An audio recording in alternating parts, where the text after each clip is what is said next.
kidding me? Lost Odyssey is the next uber-hyped role-playing game on the horizon, and its shadow looms large. The company behind the game, Mistwalker, is bringing a lot of talent to the table.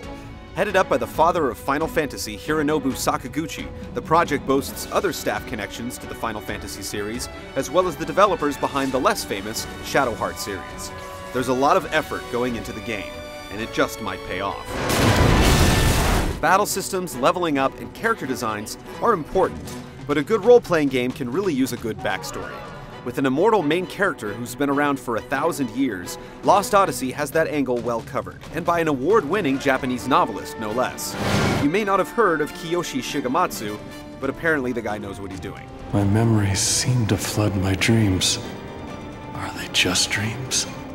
So who is this long-lived immortal hero? His name is Kayam, and although he's lived lifetimes, he's unable to remember his past.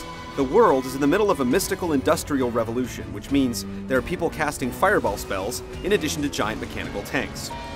Kayam soon finds himself hooking up with a group of individuals that will help him through the turbulent times and reclaim his lost memories. Other than a blank slate for the main character, what can we expect to find when Lost Odyssey crosses the ocean? Tradition and production values are front and center. Grandiose scenery and architecture provide a suitable backdrop for an epic adventure, showing off technical muscle and artistic style. But when it comes down to gameplay, Lost Odyssey definitely hails from the old school with turn-based combat.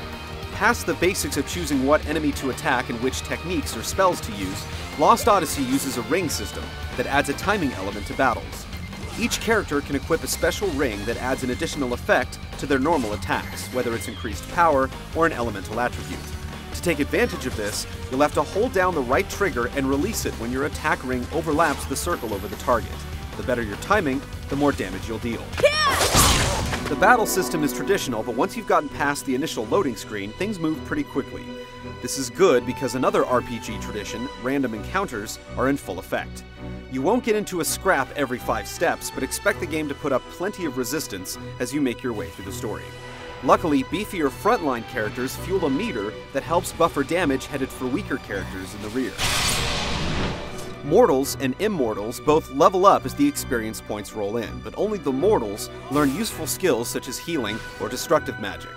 Mortals can, however, pass knowledge along to the Immortals by linking their skills, effectively letting you customize Kayam and his undying allies with an assortment of abilities from other party members.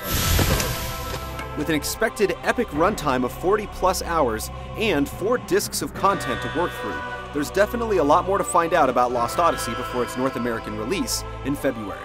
We'll continue to kick ass and recover memories, so stay tuned to GameTrailers for the full review.